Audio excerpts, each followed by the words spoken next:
Guillaume Lavoie.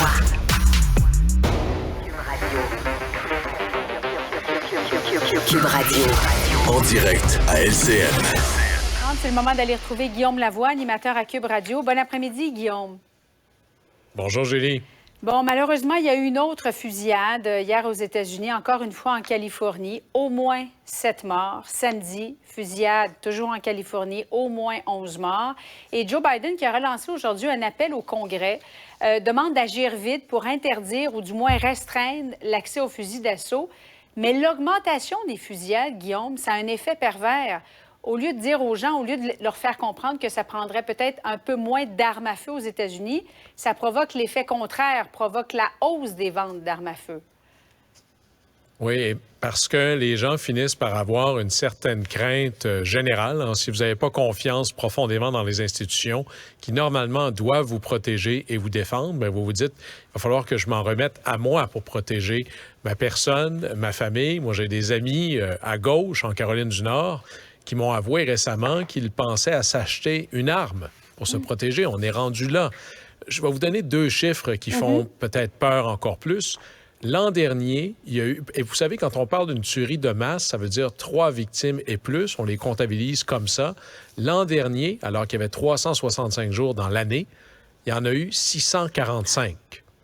Et dans l'année 2023, cette année, nous sommes au jour 24, nous sommes rendus à 39 tueries.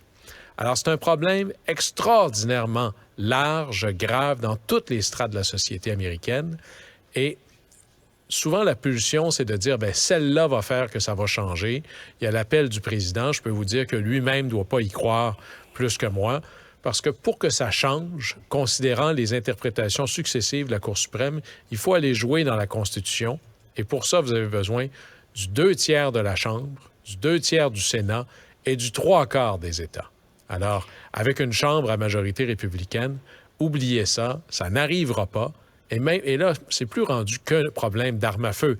C'est un problème de santé mentale, d'inégalité, de méfiance envers les institutions.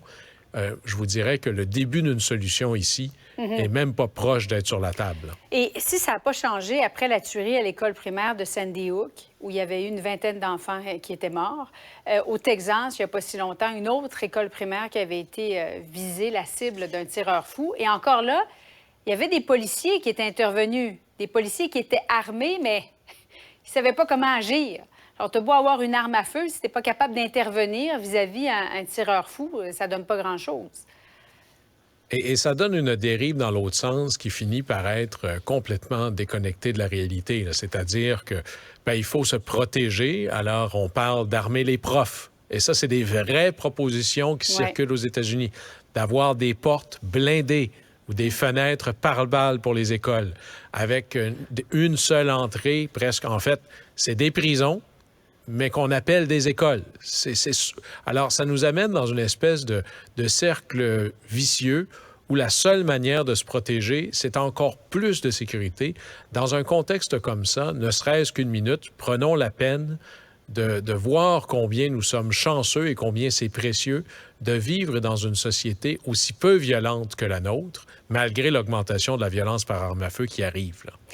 Guillaume, est-ce que ça peut avoir une incidence sur le nombre de visiteurs qui vont se présenter éventuellement aux États-Unis en se disant, bien, moi, je ne peux pas aller aux États-Unis parce que à peu près tout le monde, on peut penser qu'à peu près tout le monde a une arme à feu. Il y a plus d'armes à feu aux États-Unis que d'Américains. Est-ce que ça peut éventuellement jouer contre le tourisme américain? Je ne croirais pas, et ma réponse ici, ou mon explication va être un peu cynique, c'est que il n'y a rien de nouveau dans le contexte américain actuellement, là. Je vous disais, l'an dernier, on était à 645 tueries, pas meurtres, tueries, pour l'année 2022. Eh bien, les années précédentes, c'était même un peu plus. Alors, c'est une société, toute proportion gardée, beaucoup plus violente que d'autres sociétés occidentales ou modernes. Et là-dessus, on est plutôt dans la continuité d'une certaine norme dont on entend parler, parce que là, il y en a 3, pas tellement loin dans le même état là, en 3 jours. Mais ironiquement ou tristement, il n'y a rien de nouveau sous le ciel américain face à ça, là. Malheureusement. Guillaume, merci beaucoup. Bon après-midi à toi. Voilà, c'est tout.